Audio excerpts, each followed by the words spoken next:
halong ibang gulay, sayote, at saka okra. So ito, munggo na green.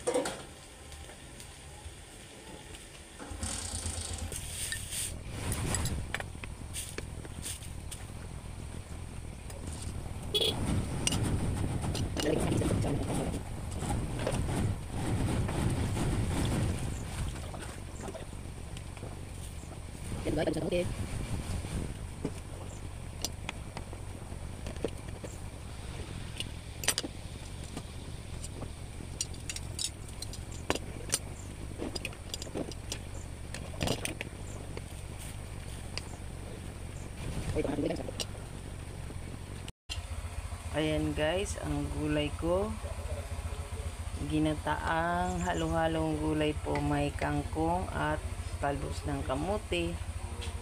Yung mga gulay ko na iba na okra at sayote ay nandiyan na po, pati po yung ulam ko ay nandiyan na. Nilagay ko na po guys, isahan lang kasi po guys para makatipid din. So